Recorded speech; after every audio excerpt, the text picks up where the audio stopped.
Hello, welcome to today's podcast of the Weapons of War. I'm your host, Eden Tronde. Again, we are continuing on the subject of the Bank of Uganda potential issuance of a central bank digital currency. We know that on June 2025, this year, the Bank of Uganda released the final consultative report on the potential issuance of a CBDC. Of course, this followed a process. In June last year, 2024, they sent out questions, a questionnaire, they did research, and the research findings were sent to about 200 people, over 200 people, 256 people, and then 151 responded, not a bad response rate, over 60%. And then in March this year, there was a consultative discussion and meeting to dig deeper in the research findings. So after those two processes, the Bank of Uganda has been able to draft the final consultative report. But today's discussion is about how could the central bank digital currencies be rolled out. This, of course, came through from a friend who, having listened to my discussions about the rollout of central bank digital currencies, he wondered how they were going to be able to roll out these currencies, mainly because of his background working in some of these digital currencies, was it Visa or MasterCard, and he mentioned a lot of the hiccups they found along the way. And then, of course, looking at the penetration of internet, mobile money, the smartphones penetration, etc., and perhaps general literacy levels of our population. So he wondered, they were like, will they be able to pull off? So that also got me thinking. I'm like, how will they, or how are they likely to effect this? And of course, he has a point, especially when you consider that also in the US, by about 2021, 6.5% of their population did not have bank accounts. And we are talking about developed economies here.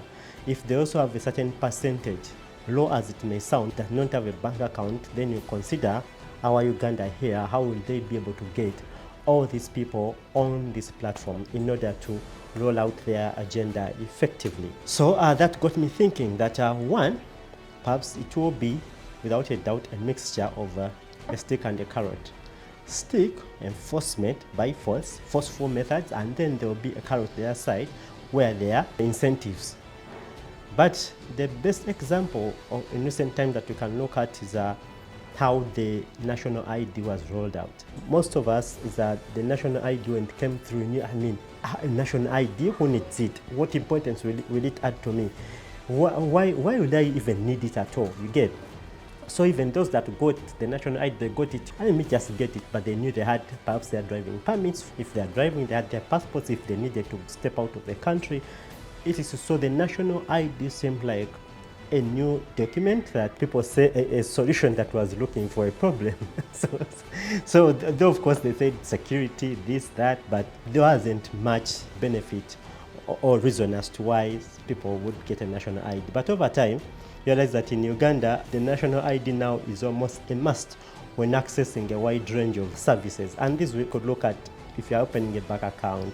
Times they said mobile money transactions over that certain threshold, a passport, elections, accessing your NSSF, even health services at a certain level. You find that there's so much importance or value that is being vested in this national ID that almost at every level you find that you need it.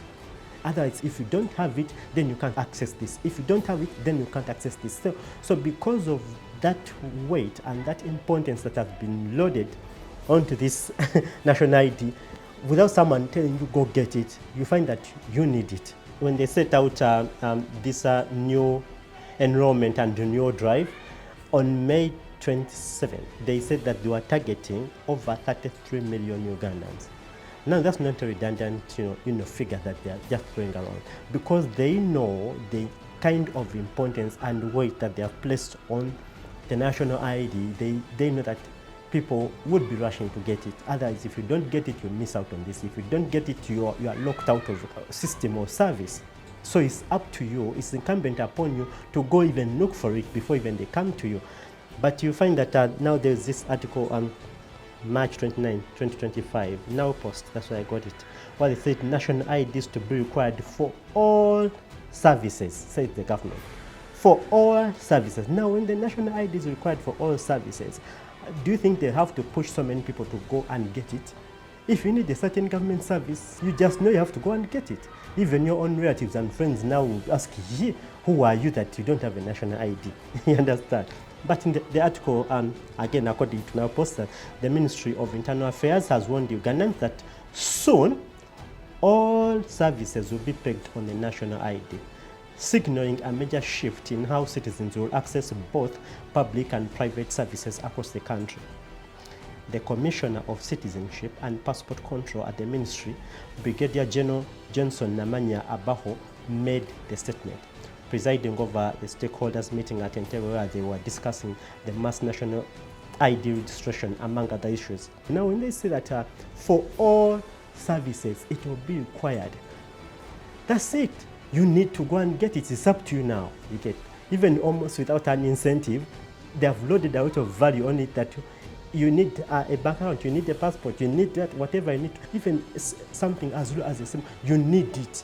Now, unless you are going to be locked out of all these services, that you won't get it. And with that also comes now the CBDCs. Now, let's think about the CBDCs. How do you think would they be rolled out? We saw that in this final consultative report, one of the recommendations, they said that they were going to undertake a pilot program to be tested under the regulated sandbox. This will involve further stakeholder consultations to refine the design principles and raise public awareness. Now, raising public awareness and these pilot studies, one you can look at, they may start by recruiting certain influential people or opinion leaders at various levels. Those are the people they will first recruit, indoctrinate them on the benefits and the conspiracy theories out there. So when they educate those ones and they have brought them in, those ones they could give them a bit of incentives. Now those will be the ones to cascade the message to their circles of influence. So that's one way. And that could be done through this so-called pilot and public awareness that they'll be doing. So again, this piloting also would be like some of these national, where they go on to check on the performance of Paris development model. That, is selling of an agenda, not just checking on how a system is working, but it's selling of an agenda. So it won't be exactly to test and see, will it work in this community? How will this community benefit? No, it will be to sell an agenda. So the first step to selling this agenda will be to collect these opinion leaders in whatever spheres, village level, parish level, corporate communities, Rotary clubs, whatever it is, wherever they are, collect them in their various groups and sell them the idea. That's where the first step is. So before they go mass. So again, the other bit that we have to look at, there will be a mandatory side to it. Like I said, this will be a carrot and stick. Mandatory, how will they be enforced in a mandatory way? Like they're doing the national ID.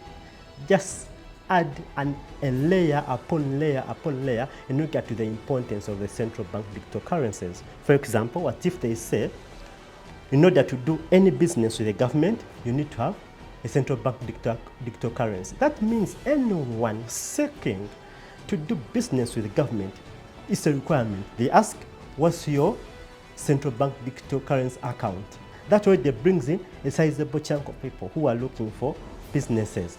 Okay. And what if they say all civil servants? As a public sector, we have decided government will be no longer issuing money on your commercial bank account. Every government worker, civil servant should have a central bank digital currency. Are you going to say no and you are not paid? So they even give you a time period within 6 months. They come to your workplaces with their stations, mobile stations, to open it for you. They're making it even easier for you to onboard. You get what I'm saying? So there could be that angle. What if they say all government agencies, you're looking at your Uganda Electricity Distribution Company, you're looking at, they say all of you, the agencies, workers and everyone should have a central bank digital currency. What are you going to say? So you see that In a certain way, they can start somewhere. There are ways of starting, but that's what? That's on the mandatory side. What if, let's look at government programs. We've had the ongoing parish development model. What if they say anyone in this parish who wants to benefit from this 1 trillion that we have put aside, we are giving each person, say, 500,000. But you have to go there, they have their mobile setup systems to open CBDC accounts. And you go there and open an account, that's where your money is going to be put. How many people will fight to open a central bank digital currency account when it's rolled out through government programs? Now that's targeting even people at the lower base of the population. They're like, they go, this government program to roll out, you have to have this. You have to benefit from it. We have this so much money, but to access it, the government no longer deals with commercial banks or mobile money agents. Now we deal directly with you. The money comes to your account and you can use it. And we are doing this to fight corruption. You know corruption? Last year we lost 9 trillion to corruption. So this year we are fighting, and this system that we have innovated is going to help us do that. We have eliminated the middlemen. The government wants to reach you specifically. Open the account there, and then the money will be on automatically. How many people that you know will give up 500K and say, I'm not going to open up that account? And they tell them, you open up the account and then you start to use. So people will, that will be like on them. So, so you find that there will be, again, ways. For me, I see there are ways, especially having observed how these people, operate. Of course, there will be incentives. We talked about incentives. Now this is the crowd side of things. What if they say those who are paying using central bank digital currencies, the platform is smooth, it's efficient, you're the first to be attended to, there are these subsidies, what? How many businessmen, how many people who are, say, paying taxes, and say you have a tax bill of 100 million, and they say, oh, no, those ones with the central bank cryptocurrency, there is an ongoing, say, they won't call it a promotion, incentive. For you, you have, say, a 20% reduction. Every business person wants to run for that because they are looking to cut down on their operation costs in order to maximize profits. So how many won't go for that? But if they incentivize the system, that if you have a central bank cryptocurrency, your chances are this. For you are given preferential treatment. You're first to be attended to. You are special. They even put such words to it, which would lead me into, what they used to call FOMO, fear of missing out. This year they could recruit a number of celebrities, and some of our Gen Zs, and the fear of missing out. What? The other one has it. The other celebrity, the other hot, what has it? The other one is paying using a central bank cryptocurrency. Now it becomes the in thing that if you don't have it, you are ancient. I don't want to go funny, but the Samsung and iPhone wars. Don't have an iPhone, you are what? Which cave have you crawled from? But you understand, that's banter. But what if they're rolled out like that? There's this, prestigious thing associated with having a central bank digital currency. And someone goes out, what's your central bank digital currency account? I want to send you some tokens. I want to leave you with, it becomes something hip. And so many people fall for that, for the fear of missing out on the latest trend. That would just take a bit of bringing some few popular faces here. They pose, that for them, they're the latest, onto these trending nice things, and lots of people fall in. Now that's for the Gen Zs to wake up. You could also consider what if there are certain hangout places. You go to this place and that place only accepts central bank digital currency payments. No mobile money. Even people in villages use mobile money. And what? No, this one is for high tech. Central bank digital currency. They even put their accounts. You have to just transfer the tokens to the account, and all the people there are hip, they are looking nice, and very few of our youth will survive that trap. Everyone would rush to get it so that they also appear to be in company of those that know, those that are trendy, those that can go to this place and order a soda or juice and pay using central bank digital currency again. And then there also be communications, of course, ads and all. You've seen these ads when they're selling things, how they celebrate certain people. It could be perhaps this time a husband who left home and then there's a crisis at home, and he looked around for cash, and perhaps for him, he's one of the trendy people. He didn't have to look around for what, for anything to assist the people back home. He just sent a central bank digital currency, tokens or whatever it is, to their account, and the problem was sorted at home. There will be comms, projecting people with central bank digital currency as modern people who are living their lives efficiently, quick, and solving problems not an issue. They don't have to worry about withdraw charges. You've heard about people withdraw charges, put in withdraw. Now what if central bank digital currencies don't have any charges for the first, say, 2-3 years or whatever, and you can just send money? How many people will die for that? People who keep withdraw charges, you understand? So there are lots of ways, both on the enforcement side, the stick and the carrot end of things. Of course, those ones without central bank digital currencies, they'll be depicted as the ones who are always left behind. When trends are going on, they could just show you the one with the central bank digital currency solving an issue in an instant, and yet a friend is rushing around looking for a mobile bank agent to put float and then send. By the time you send the money, perhaps the crisis has already escalated back home, and they say, no, you don't have to go through that. Just have a central bank digital currency and you live life in the fast lane. So there will be such comms. It could also be sold as convenience. So many things. A lot of evil has been unleashed on humanity in the guise of convenience. No, you don't have to go through that. No, you don't have to go through that. But when you are being imprisoned step by step or process by process out of convenience, you imagine doing this, going through that. Just need a central bank digital currency and everything will be done, will be solved. You don't have to look for mobile money agents. You don't have to look for float. You don't have to look for what. Everything is solved there and then. Can you imagine? So you have to look at that. And of course, there will be perhaps a lie at first that it will be optional. Okay? They could come, no, you can have both. Your cash alongside your mobile money, and this as an option. So it could come in as one of the options, but a glorified option compared to the options that you have.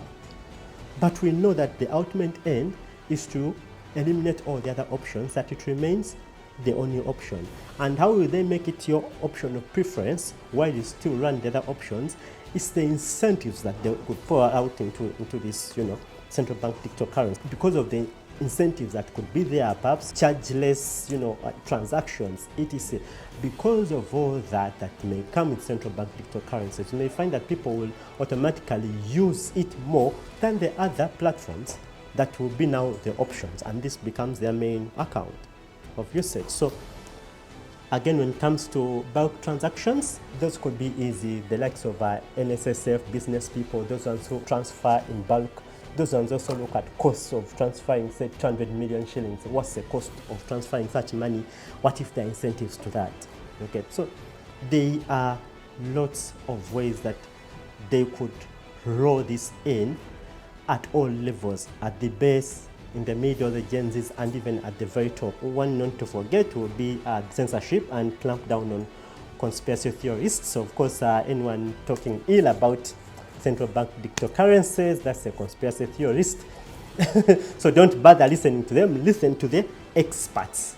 Who is that person? Right, no, listen to the experts. So again, there will be a lot of experts recruited to push this, like perhaps some that attended the stakeholder meeting that was earlier in this year.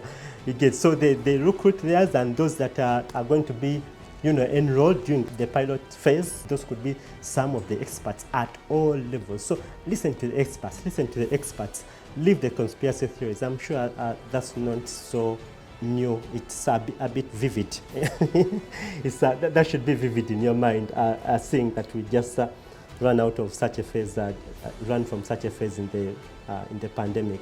Okay. We can look at, of course, we talked about it being a process by process, drip by drip. Not everything about the central bank digital currencies will be rolled out at once.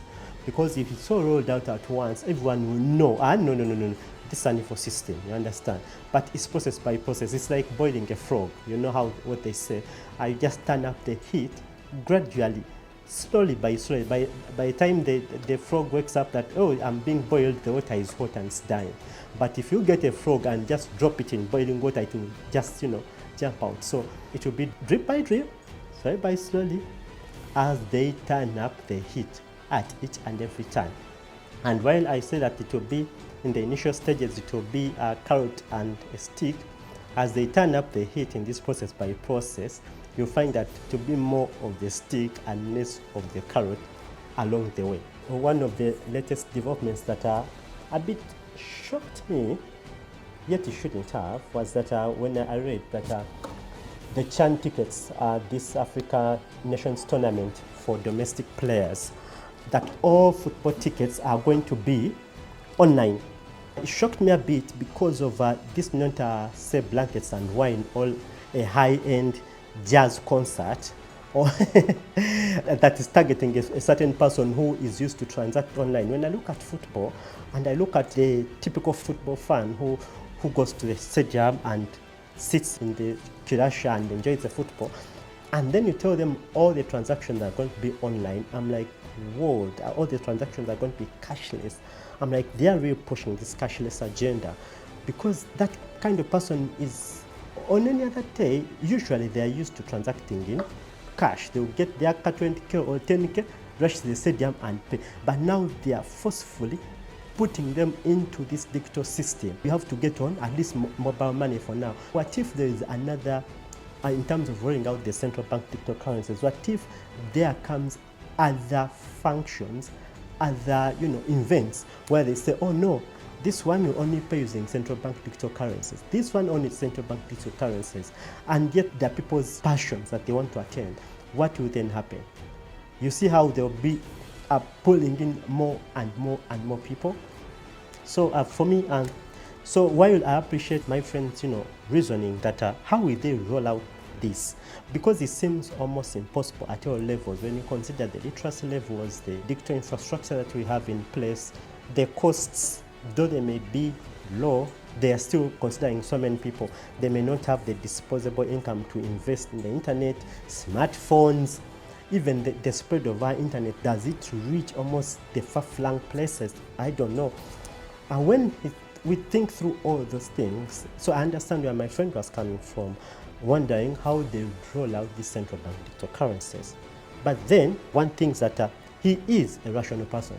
He thinks things reasonably. The main point there that he misses is that we are dealing with irrational people.